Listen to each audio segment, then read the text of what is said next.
Well, I guess welcome to the Lead Young podcast. I'm your host, Pastor Josh. I'm currently in Lead Young as of this recording. I won't forever, though, be. I'm joined by the creators, the visionaries, the deep sleepers of Lead Young, our district DS, Scott Shaw, and our assistant DS, Brent Deakins. Well, glad that you guys have joined me. Yeah, thanks, Josh. It's nice to be with you. Yeah, it's fun. Well, starting this podcast, we figured we'd start from the top and work our way down and figure out what is Lead Young. And I'm going to ask you guys some questions, and hopefully you have some answers for me. But my first question is, how did Lead Young start? Like, what was the process? What was the vision? How did it come to be? That's a great question, Josh. When did you start working in the district office, Brent? 2020. So in 2020, Brent started working in the district office, and one of the first things he did, his role was in church planting and multiplication and revitalization. And so we had a group of about 5 or 6 people that Brent called into a meeting. It was a combination of pastors and lay folks. They all had an entrepreneurial spirit. And Brent, why don't you just tell them about the exercise you did with the cards that day? Yeah, so we just kind of asked the question, like, what would this, what would we like to see happen in the district in the next 10 years? And was this pre-COVID or post-COVID in 2020? It was post-COVID. Okay. So actually it was September of 2020 and then started full-time 2021. Okay. So it was kind of around that time. And we just asked the question, what would we want to see in our district in the next 10 years? And so we just started to dream a little and kind of think through that. And so we thought, well, how many churches would we want to plant, which would require how many leaders we'd want to get, how many churches might we think about revitalizing, and possibly, if we needed to, how many churches would we need to close?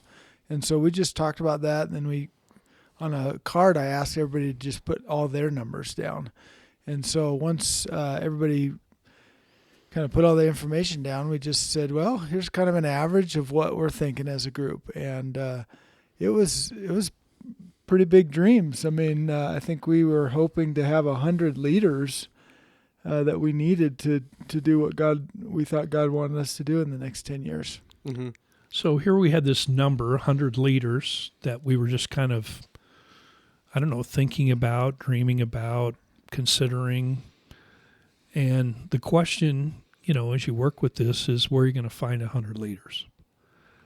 And as we work through just a number of things and see what's happening in the culture and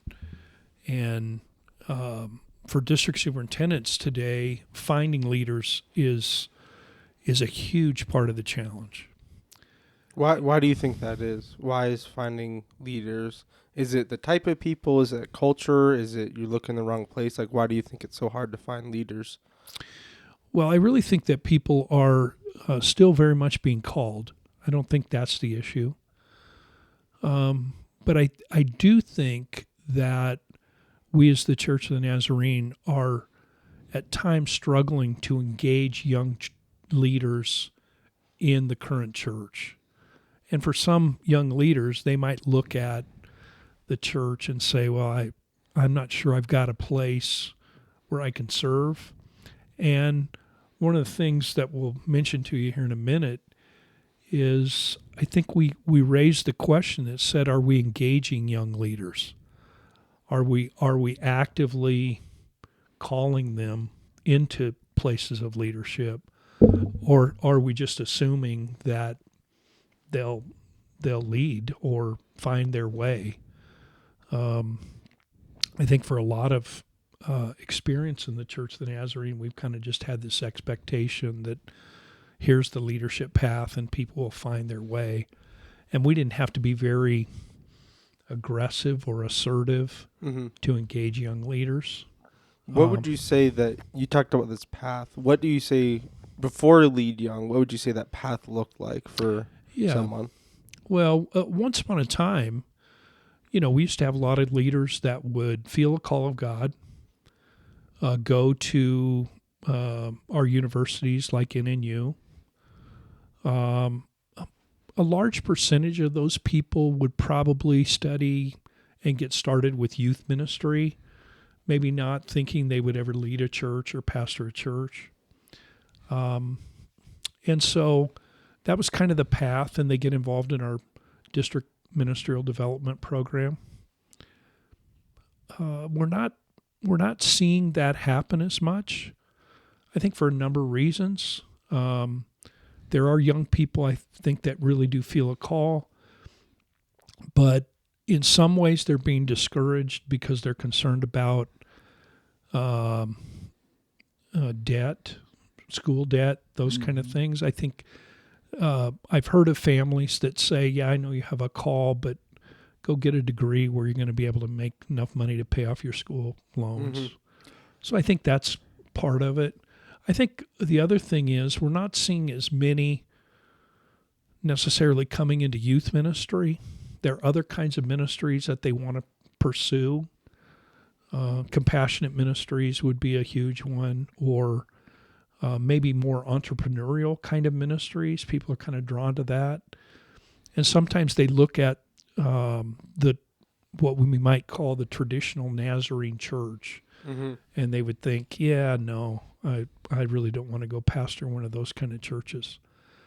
And so in our case, we have students that come to NNU, and if we're not careful and we don't actively engage them with the Church of the Nazarene, there are all kinds of new churches springing up that are full of life and vitality in the Treasure Valley where NNU exists, that, for lack of a better term, we lose them to those churches. Mm-hmm. And they just get involved in other kinds of ways. So all this kind of plays into that mix. I don't know if that answers your question, but that kind of, that created a gap. Well, where we felt like we weren't engaging young people in leadership and ministry. I think nationally you'll see articles and reviews and information that there's less people going into ministry, and there's also a large number of people retiring and going out of ministry now. So that gap even widens more because they're looking at entrepreneurial type of jobs, they're looking at pay, and there's often just culturally right now the pastoral role is a whole different role. Mm-hmm. And so as a denomination, we're wrestling with that as well. Some of the things Scott said. I will say one other thing after that meeting, and we decided we needed several leaders. I kind of took it on myself my first year to just start interviewing young adults and asking them questions, and just had a lot of coffees and, what does the church look like for you? What does it look like in the future? What would it be like if you were to plant a church? Just asking as many questions as I could. I probably had 40 plus meetings with just young adults because we really wanted as a district to try to get in their brains and understand what they were looking for as far as the church in the future. So that was kind of part of the process. And then maybe you'll get to the story about teen retreat. Yeah. So we were thinking we need 100 leaders. We'd like to figure out a way to develop 100 leaders. And you understand they're not just going to, we can pray, and I'm not going to minimize the power of prayer. Mm-hmm. But I haven't seen too many examples in my context where we pray and 100 leaders show up at the district office knocking on the door to say, here we are. Mm-hmm. So we're processing this. We're thinking about it. We're giving attention to it. And we were, a couple of years ago, we were at a pastor's retreat, our team retreat. And Carla Sundberg was the speaker there. And Carla was telling the story about how when she and Chuck went to Russia, they had a meeting with a gentleman in the Church of the Nazarene who in a way has functioned as a futurist. He's a guy that has some real skill at just not seeing today, but encouraging people to look beyond today. And so they had this meeting with him, and in that meeting, he challenged them, and he said to them, listen, if you were going to be in Russia for 10 years, what would you give, and you knew after 10 years you were done, to what would you give your attention? Where would you focus your attention? And immediately they said, well, we'd grow leaders so that when we left, Russia would be able to sustain itself into the future with the church. And then she went on to tell the story about how it just worked out that they were there 10 years. And when they left, the leadership today in Russia has its background in the investment they made in leaders. So I'm sitting at this team retreat, and I'm just thinking to myself, that's it. If we're going to find 100 leaders, we're going to have to grow them. And we're going to have to figure out a way to be very intentional to say, we've just got to, these leaders, we're going to have to invest in them and grow them and figure out a way to engage young leaders with the Church of the Nazarene to let them know that they have a future with the church. We're excited about them. We're going to empower them. You know, I got all these things going through my mind, right? So we wrap up the team retreat, and we were coming back from Trinity Pines. It's an hour and 45-minute drive. That's for you. It's a lot longer for me. A lot longer for you. But Brent needed a ride back, so he's in the car with me. And I said to him, Brent, here's what we need to do. We got to figure out a way to grow these 100 leaders. And this is what's going through my mind. And I just began to tell him what I was thinking and feeling. And the next thing that happened was he started adding to the conversation and just saying, yeah, I hear it. I can see the vision for this. We need to start wrestling with this. Let's figure this out. And so we had that hour, 45-minute conversation. And we got back to the office the next week, and then we just began to continue to brainstorm. Yeah. I mean, one thing I love to do, Josh, is to put feet to vision. And so when this vision started coming through, it was resonating with me also because of all the meetings I was having. And so it was just cool because we was like, well, what would that look like? What do we need to do to empower and engage and equip these young leaders? And so we just started to put together what is currently, the Lead Young program. And, and we just started to kind of cast vision and talk about it. That group that we had another meeting within a month or so, and Kenton just heard the vision and really jumped on it. And he was like, this is what I want to give my life to in the next few years. And so kind of one thing led to another. And we've got our first year kind of under the belt, and it's been an experiment. Well, and it was interesting because Kenton was at a place where he was transitioning out of the nonprofit, and he had experience in making something work.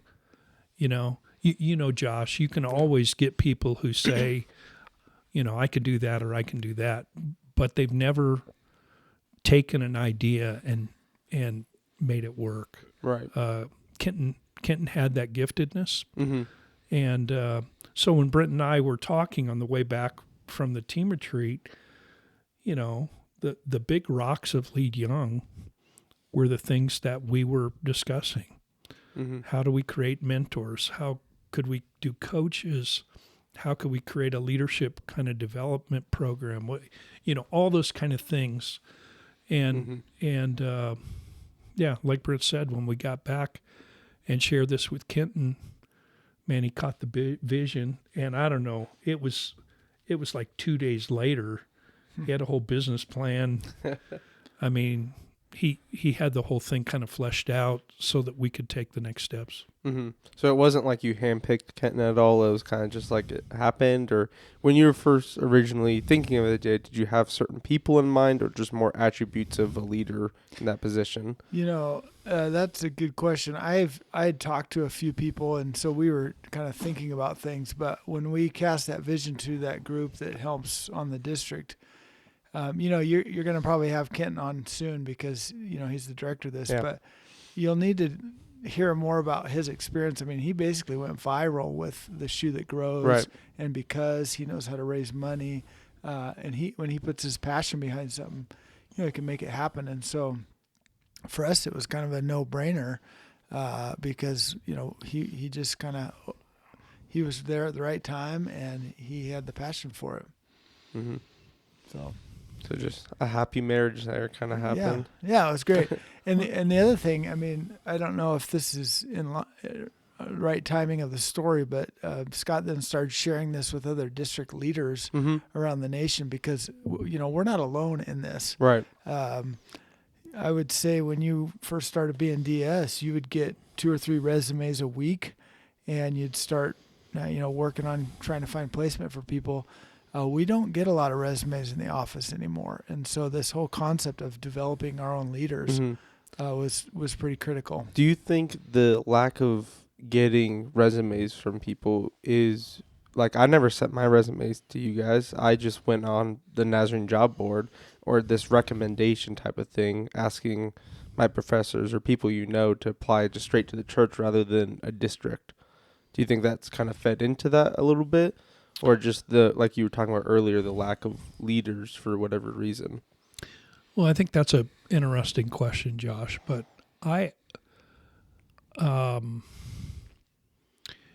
with leaders on our district, we really have to pursue them. And for a large number of leaders, there's great hesitancy in today's world to move. So they really need to be encouraged and given opportunities to see that there are good reasons why maybe they ought to consider another assignment or whatever. Because a lot of people are just kind of staying put, and there's reasons for that. Yeah. I think COVID's had some big impact on that, and I've talked with people about that. So it's just hard to find leaders that want to move to very, very good, healthy churches. It's just interesting. I think another thing that was important about Lead Young for us is it's not just for developing pastors and pastoral leaders. We want to have strong churches, strong and healthy churches. So that means having great board members, Sunday school teachers, youth directors, children's workers, treasurers, go down the list. And so this program really took off to be more than just developing pastors, but we have businessmen, bankers in there that are treasurers of some of our strong churches. And we just wanted to really invest in the next generation that would, lead our churches in the future. Yeah. I mean, so I just want to back up. You guys mentioned coaches and mentors. Could you guys explain to me a little bit more the nitty gritty? Because right now, as someone in Lead Young, I have to take classes, and I have a mentor, and I have a coach, and then I have, I guess, some gatherings and twice a year type of gatherings. So what was the intention behind each aspect of it? Well, I'll start with that. When we were driving down the mountain that day, we just kind of asked the question, what would it take our 3 E's are engage, equip, and empower young leaders. So what would that take? And so we brainstormed all kinds of things. And, a mentor is just someone that comes along beside a coach, intentionally asks them questions and helps them draw out their calling. We talked about gatherings where we could have intentional training, and then giving them spaces where they could experience leadership. And so at one point we had large national gatherings we were going to be able to send people to.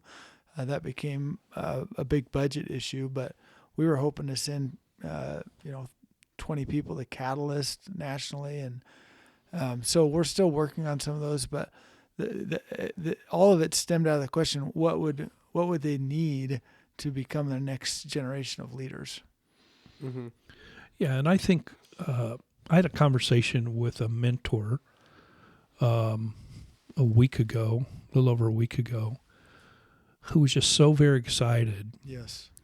Because they've developed a relationship with a young leader, and they attend the same church together. And there's ways that this young leader has had lots of questions about a variety of things as their church has gone through various transitions. And this mentor has been there to be really a great sounding board, a guide, a trusted individual to kind of navigate those waters. And man, that has just been, the mentor just couldn't stop talking with me about the joy they were finding and the investment that they felt they made, but the young leader was making back in them, and they were feeling very excited about kind of the future, because they have confidence that this young leader is stepping up in some really great ways. So yeah, that's part of that mentor side. Mm-hmm. I think of an analogy. In Wizard of Oz, that big time thing. That what do they call those sand? When the sand's going down, it keeps track of the time. What's Old it school called? stopwatch. Yeah, something like that. An egg timer. It's something like that. I'm Sure. sure somebody will figure that out. But you think about this huge resource that we have of older people that have been through the trials and tribulations of church and leading for years and have such experience. And then you've got this energy and passion of young adults. And sometimes it feels like they're not connected, but by this little hole where there's making these connections. So we're just trying to tip the scale and open that hole and make as many connections as we can. And yes, all of our leaders and coaches love this process. They want to invest. They want to give to the next generation. So that's been a real win for us. I want to throw another topic kind of at you. I'm in conversation right now with a pastor in another district, and he's got some young adults in his church, and he's trying to engage them. They're not necessarily ready to go into pastoral ministry, but he just texted the other day, looking for a place to find some coaching, some mentoring, maybe some leadership courses and NU courses. They're going to be great leaders in the church. He's talking about them maybe possibly getting their local license, being part of a board. But he says there's just a gap between kind of that regular church person and somebody who's full on ministry. And so I think we're trying to hit that gap as well. Mm-hmm. And I think Scott's had this conversation with district superintendents across the nation as well. Mm-hmm. Yeah. And what we find is that there's lots of interest, but there's not been any vehicle to try to help move that forward. Now, I understand at the leadership conference, the NYI leadership conference next week, Fuller Institute and their Growing Young, the next part of that is a 10X or something, and I think they're trying to create some things, and I hope they have success. What I think we're doing on the district is able to address some of those concerns, and we've been able to do it at a cost that I think at districts it's manageable. Mm-hmm. Yeah. And speaking of that, I know you have mentioned before that another district gave our district an amount of money, and you had mentioned that that doesn't really happen. Yeah. And so I just want to probe about that. why would they give that amount of money? Why would they give another district? And why doesn't it happen? Because we keep talking about it's bigger than here in Intermountain. Right. It's a global church. So why don't churches do that? But why would this church invest heavily in Lead Young the way they did? Yeah. So a district in Southern California sold a piece of property. And if you sell property in Southern California, you find that creates a great deal of income for your district. And so I was having dinner with my friend, and he was telling me about selling this property, and he was so happy to have that behind them and the benefits that it was going to provide. And he said, you got anything going on in your district, And I'm like, yeah, we got no property for sale. But we do have this thing called Lead Young that we're excited about. And I began to share with him the vision. And he said, oh, that is so desperately needed. Can I talk to my DAB about this? And I said, well, yeah, sure. And so he talked to his DAB about it. And a few weeks later, we got a sizable check from them.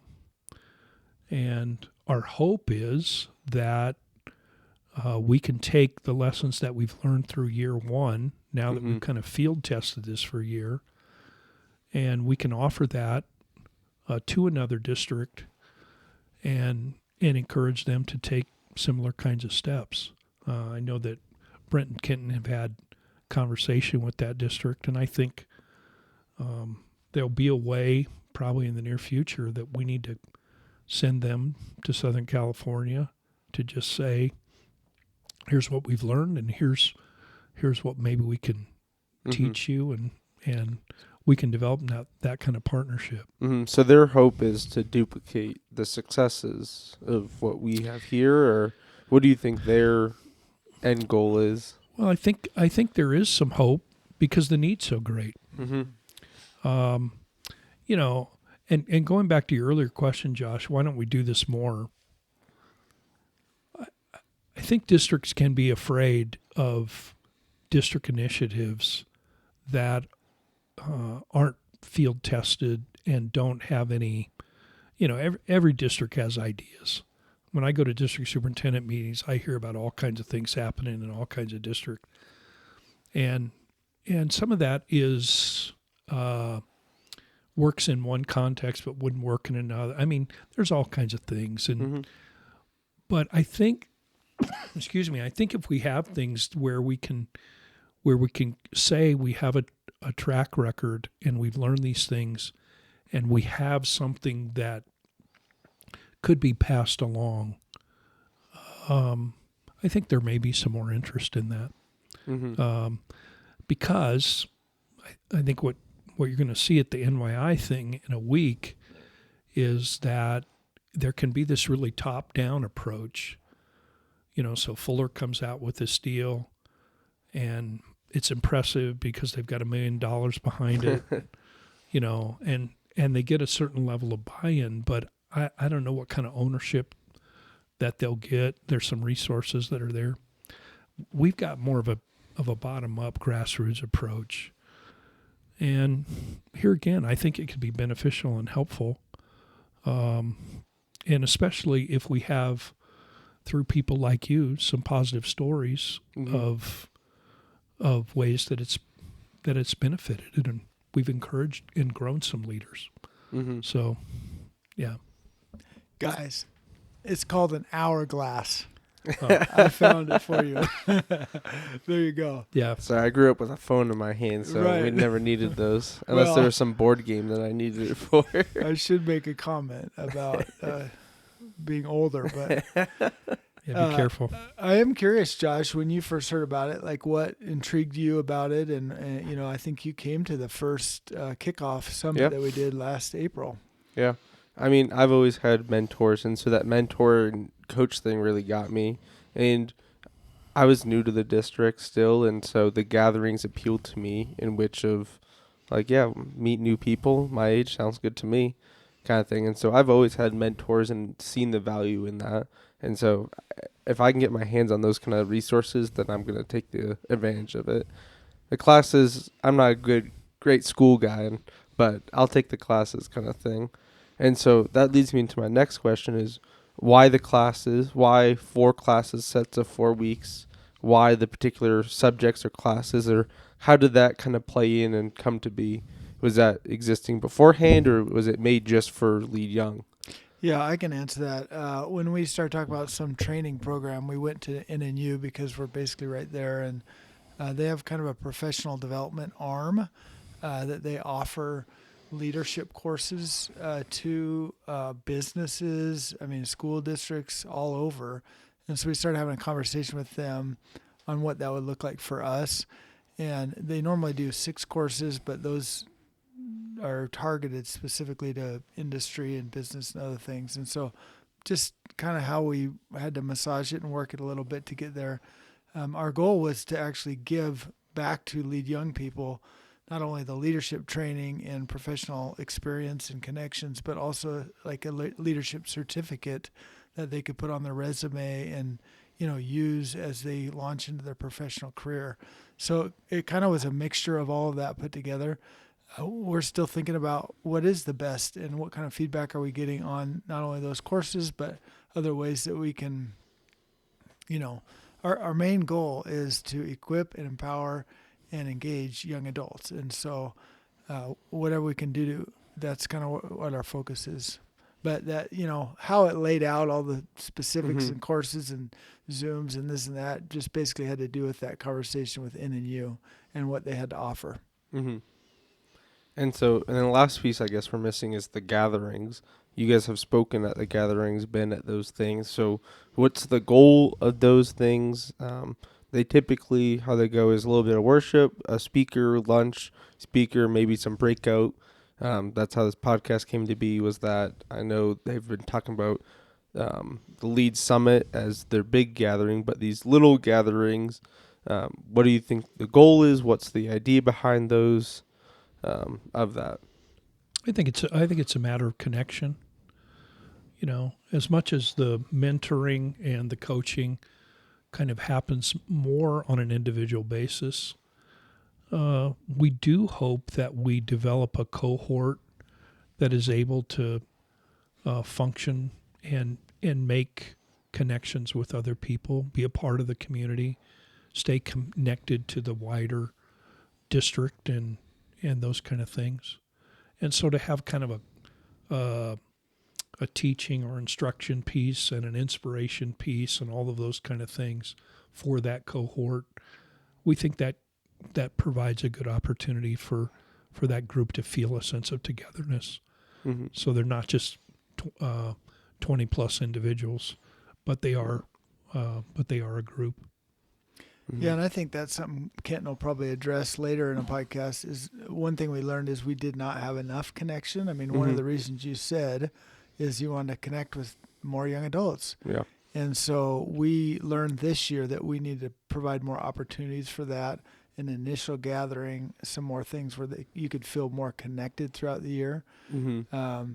And connection is an important point. The other thing that we looked at is just, we kind of thought about that TED Talk thing where somebody gives subject matter on leadership, and that we would do a way to bring the connection and also some training together. So like last one, you heard Carly Bartlett share her testimony and story of her calling. That's an inspirational moment where some people can go, oh man, I've kind of had a calling moment myself into leadership. Mm-hmm. Yeah, and Kenton's done a good job because along with those summits, they've also created some young adult gatherings that kind of expands, because that's the thing we want. While we invest in the current group, we also want to utilize that group to reach other young adults across the district and encourage them to be involved as well. Mm-hmm. So, and we keep talking about this number of 100, and so I know typically I think we have 20 or 21 this year. I know the goal was 25 originally, and so does that mean after 4 years of this, you have your 100, you've done, does it end? Does it keep going because you need more 100? What do you do after you've hit your 100 mark? Yeah. So, I mean, that's one of the things we're evaluating as we move forward. So I think we have a meeting even tomorrow with Kenton to try to do some evaluating on what the current cohort has experienced and how this current cohort might be able to invest into the next. Mm-hmm. So the summit will be about recruiting the next. I mean, I don't anticipate that our need for young leaders is going to go away. The big question is, how do we keep refining what we're doing to reach them? And, that's part of the goal. Yeah. Mm-hmm. And like Scott said, you don't just pray and 100 knock on the door the next day. And so it's kind of a process of developing. We thought maybe if we had 25 the first year, we wanted it to be manageable while we're working on this and then to become sustainable. So yes, we did look at a 4-year plan of, what would it look like to have 25 a year? And then after year 4, we'd have 100 that we could use and draw from. And depending on who the leader is, some might want to stay in some coaching for another year or two. Some might feel really strong and want to become a coach or become a mentor, or like you're doing right now, you're stepping up and making a podcast happen. I mean, that's awesome. That's kind of the next stages, is letting our young adults dream and become great at what they're great at and helping expand this program. We have other young adults that want to be more engaged in their church now, or they may want to help lead the summit in the future, or there'll be testimony speakers sharing their calling plan. And so really the sky's the limit. I mean, that's the funnest thing for me about the young adult, is that God can dream in major ways through our young people. And we want to do everything we can to make that happen. Mm-hmm. And so as we come to the summit, as in a month or so, and that first cohort ends, I know there's been talks of what do you do with that cohort. You talked about plugging them in, but is there anything in particular you would like to see them do? Whether it be, you mentioned continuing mentoring or coaching, or what does it look like for the people once they go through Lead Young, they finish, they did all their classes, they did everything they were supposed to. What do they do now? Well, I think one of the critical pieces is to utilize those experiences in leadership. Mm-hmm. It's not a matter of just I've checked this off the list and I can. I think there's going to be great opportunity for those Lead Young, that first cohort, to invest into the next cohort and be involved, be engaged. And I think you would agree, if you were to come to one of the smaller summits and it isn't just a group of 20, but it's a group of 50, or if it's a group of 75, or if it's a group of 100, that just increases the connection. It increases the vision. It increases and provides opportunity for all those kind of things. I just think that this continued investment check-in, what are you doing with the leadership that you've begun to experience? How do you put that into practice? I think that's a critical thing. Mm-hmm. Yeah, and you've heard, process over product, right? It's not really a check off. I really appreciate that, what Scott's saying. It really is a process of growth and leadership. And I would hope that our current ones want to stay in that process and engaged with the things that we have going on. And I think it'll be individual. Your process is going to be different than the 20-something others that are involved in it now. Mm-hmm. So we got to kind of figure out how to individualize that as well. Mm-hmm. And we talked about the 100, and you want 100 new leaders. And so obviously there's some clergy, including myself, that are in that number of 100 who are already leaders in some capacity, whether it be part-time or full-time or whatever it be for them. So is it you need to find really 120 or 130 because of the numbers and the way they shake out in that. Yeah, I just don't. I mean, the number 100 stood out to us, but it's just a nice, number. clean number, you Right. know? Yeah. It's more a matter of how can we engage with young adults. Quick story. I'll make it quick because Brent gives me grief about long I stories. love your stories. We got all the time in the world. Yeah, great. When we were in this process, and I don't know, we were dreaming about these 100 leaders, and I don't know if it was before or after I heard Carla's presentation. I was listening to a podcast one day, and the guy made his whole podcast was, he says, I'm going to give you 3 words. And the 3 words are you, here, now. And then he began to just emphasize the priority of you as a person, who you are, how God has made you. And then there was the here, your place, where you are, location, all those kind of things. And then the now was this sense of urgency. We need to get you off the bench into the game. I mean, all those kind of things. So I listened to this podcast and I'm thinking to myself, you here now. Those words have stuck with me. Mm-hmm. And I remember when we were just in the start of trying to figure out lead young, Mm-hmm. I told Brent, I said, Brent, we need to call this group YHN, the You Here Now group, because it's all about empowering young adults, who they are, who are right here to be engaged now. Mm-hmm. You don't have to wait. It's not later. And I think that same passion, that You Here Now passion, is what's really at the heart of Lead Young.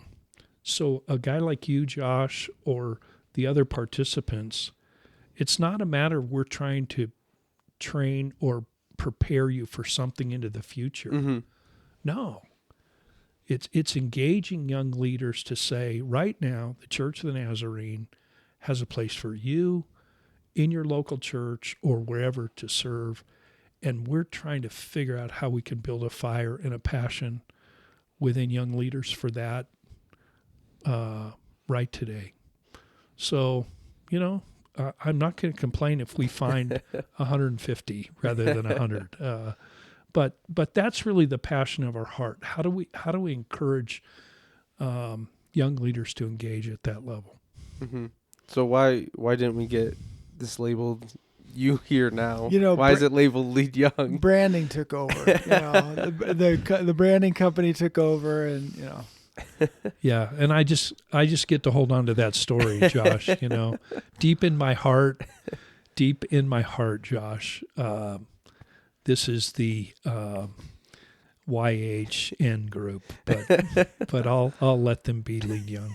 The other thing I was thinking is part of the passion of this is to help young leaders find their direction, find their purpose. Yeah. I have 3 daughters, 22, 20, 18 right now, and I just know that in this stage of life, people are trying to find meaning, trying to find purpose. What's God calling me to? What's He wanting me to be in the future?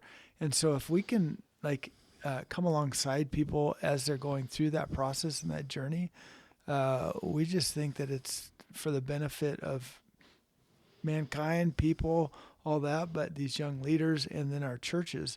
The church has an amazing mission to share the good news of Jesus around the world. Mm-hmm. And the more we have young adults engaged in their purpose and meaning to understand what God's called them to and who He's called them to be, this is the primary purpose of the church. And, we have young adults, but we have Sunday school kids, we have all ages. I mean, your church does upward basketball. Yeah. What's the purpose of that? Look at the meaning behind it.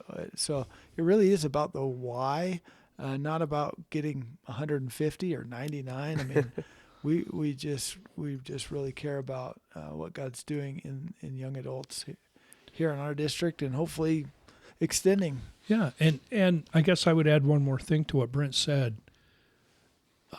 We really want young adults to know that the Church of the Nazarene carries this kind of passion for them and for their mission in the world. They don't have to go somewhere else. We want to do everything we can to fuel that passion in terms of who we are and the calling God's given us.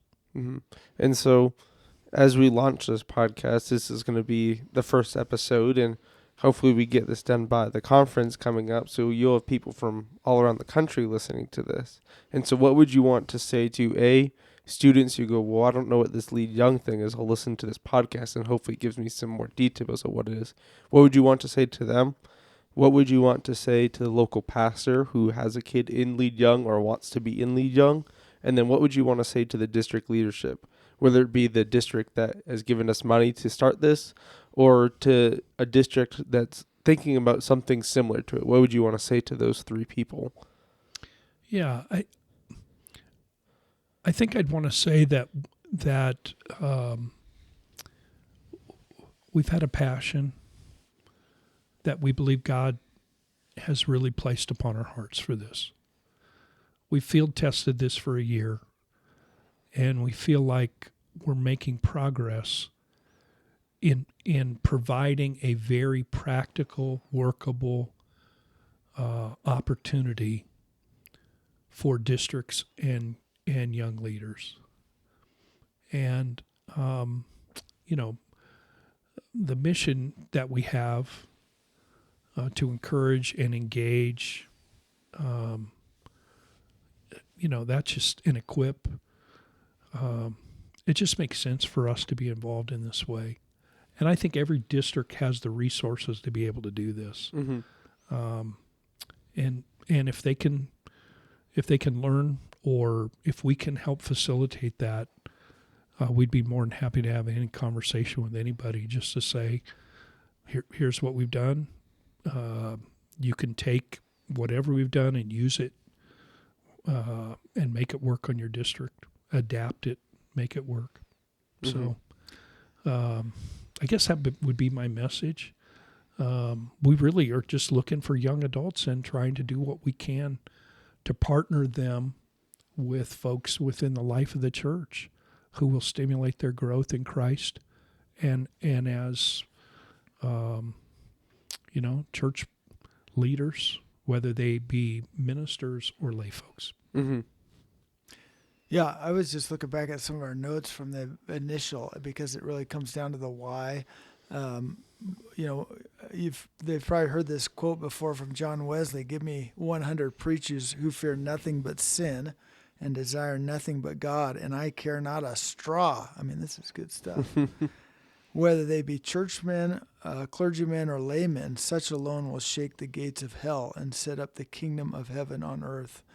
And so from there, we have this kind of passion to ignite spiritual leadership. We know that there's going to be and starting to become a void in leadership in the church. And so, how do we find, every young person I talk to is just passionate about Jesus and wanting to see something happen. And so how do we find passionate followers of Jesus to ignite this spiritual passion again and attract them into the church of today and tomorrow? And so I would say to those young people, we see you, we want to serve you, we want to come alongside of you, and we want to give you the keys to the church. And we have a great hope for you in the future. And I think we'd say that to districts, you're crazy not to invest in a program like this, because it really is the future of the church. So we'd say that to young adults, we'd say that to pastors even today. Find those leaders and get them engaged in Lead Young or something like this to give them the keys, because the passion's there. And that hourglass that we talked about, the hourglass. We're gonna open that middle section so the connections are made quicker and more efficiently to give you the keys. I would disagree with one thing Brent said. Good. We need some conflict. But I would just say, he mentioned this is the future. No, This is Yeah. the present. Mm-hmm. We've got young leaders that we're desperately needing to engage, and they want to. We just have to figure out the ways, as he said, to open Mm-hmm. the opportunities for them in that way. And so this isn't something merely as we look ahead to say, someday you'll get off the bench into the game. Mm-hmm. No, we need these young leaders in the game Mm-hmm. today, Mm-hmm. And so I just think that's a high priority. We're trying to equip young leaders to serve the church today. Mm-hmm.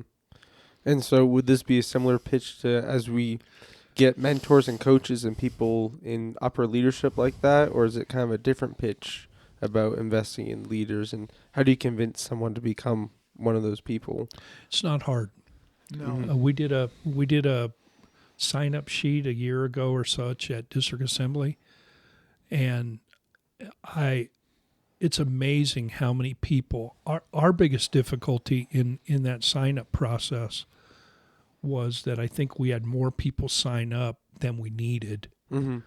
and they wanted to be engaged, but we only needed 20 or 25, and Kenton had a long list to call and engage with to find out where their gifts and strengths were. It's not hard. The next generation or the older generation wants to pour in, Mm-hmm. but I think the truth is they just don't know how. Mhm. And Lead Young even gives them an opportunity to engage in really powerful, significant ways. Mm-hmm. Yeah. I mean, Josh, if you're an older person, I was just looking at some notes that I took when I was, interviewing all these young people my first year. And I mean, they're saying, I want a place that will invest in me, that trusts me with real opportunities, that will help me develop relationships. I want a place that I can serve and use my gift, that I'm invited into. I heard young adults say, man, I need to be challenged. I want to see real transformation, not only in my life, but in the church and in my community. There's just this huge desire and passion. And one of them, Rachel, she said, I want to be given the keys to the church. I want some barriers to be removed, and I want the church to say, no, I trust you Mm-hmm. with the church. And there's nothing that gives me goosebumps as an older person to think about a younger person saying those things to me and wanting to basically say, I want to be part of the transformation of the church. It's going to look different than it did 10 or 20 or 30 years ago. Mm-hmm. And they want to be part of investing into that. So that sparks such enthusiasm and joy from anyone who's older than our target range. Mm-hmm. And so to go back, you guys originally started with what does it look like in 10 years? And so now that we have pretty much a year under our belt, from your perspective, where do you see it in 10 years? If we could fast forward another 9, where do you see the people that helped out with Lead Young, the people that went through the program? What do you see on the district and even further than that in other districts? Where do you see them the next? Well, my expectation, my hope in 10 years is that we would have some pastors like you serving who would live with a priority given to being a coach or a mentor. And your passion for Jesus would just be off the charts in terms of how do we help people come into relationship with Jesus. And as much as I think about you as a pastor, in 10 years, it's my hope that we have board members, Sunday school teachers or small group leaders, whatever we're going to call it in 10 years. We would have those same kind of passionate folks who would say, man, something was ignited in me in this Lead Young experience that has fueled a passion for Jesus that's then communicated into the way I lead my small group, the way I serve in my church. And I want my church to be a vibrant, dynamic place. That's my hope. Because as much as we need pastors and those kind of leaders, we need vibrant, dynamic church members who just have this passionate love for Jesus and want to see people come into a relationship with Jesus and live and grow in him. Mm-hmm. So our hope, I mean, that's my hope in 10 years, that would be the fruit of what takes place here. Yeah, Josh, I'm praying for revival. I mean, Mm-hmm. we need a move of the Spirit of God in such a dramatic way across our country, in our communities, in our schools, in our homes, that something like this might ignite a spiritual passion that just cannot be stopped. And it not only will transform our churches, but all parts of our lives. And so, I mean, to me, it's part of just that spark of igniting a revival in our churches, in our homes, in our young adults. And, you know, if you look back through history, all great revivals have been started by younger generations. And so we just want to do our part to help facilitate that. Mm-hmm. When we had the original summit a year ago, I believe there were 118 young people in that gathering at Lakewood Nazarene. Yeah, Lakeview Nazarene. Lakeview. Yeah. The worship was dynamic as those people came and gathered. They didn't even know what they were coming to, really, other than it was just going to be kind of a young people's event. But I remember sitting in that gathering and worshiping that gathering and said, there's something happening in this environment that that is opening the possibilities for the Spirit of God to move. Yeah. And when we got done with that gathering and the message was shared, I had young people come to me because I was the oldest guy in the room. Well, there was 117 young people there. Are you counting yourself in that 117? Thanks for calling my thanks for calling my wife young. Well, I appreciate you're that. welcome. But I had young people come to me when it's done and say, I so desperately need this. Now, what I'm hearing is that a year later, that individual who came to me and said, I'm so desperately needing this, has been linked up with a mentor that has had a powerful impact upon his life. That's awesome. And so, you know, from that first summit, what took place, to see the fruit of that, man, I just see that we haven't done everything right, but there's been some powerful things that have happened that have reached the goal that we were trying to achieve. Yeah, and I think back on our conversation just down the mountain, and I want to just say to young adults, dream big. Let God dream big through you. Don't be afraid of something like, oh, we need 100 leaders. Well, we might as well roll over and die. I mean, no. You know, we want to come alongside and as you dream, help resource that and give, you know, experience and all the things we can to help you dream. That's awesome. One last question for you guys is, as people hear this and maybe think about signing up for the second year of cohort 2, what are some things that might be different than what I've personally experienced? Like, for example, I've met with a coach and a mentor every month. I've had 2 gatherings, not including the summit. And then I've taken 4 classes of 4 weeks each per class. So what are some changes that are coming to the second cohort that people can get excited about?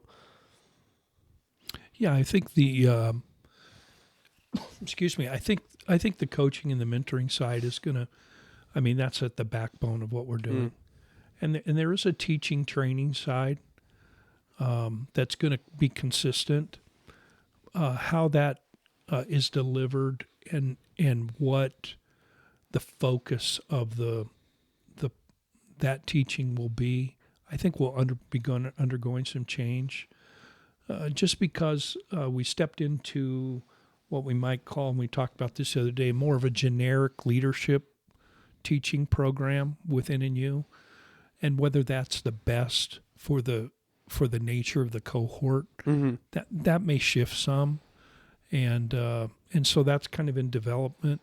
in fact, we're having some conversation, I think, tomorrow about that. Yeah, we'll talk about it tomorrow, and then our lead young team meets in 2 weeks Mm-hmm. to kind of review. I think you're going to see more connections with the cohort. You're going to see deeper coaching. Each of our coaches are going to be either certified or go through a coaching certification program. Mm-hmm. So you're going to see some deeper coaching. I think you're also going to see, we tried to do kind of a personal calling plan where you'd come out of this experience like, oh, I know my calling now, but more of like a written, detailed plan.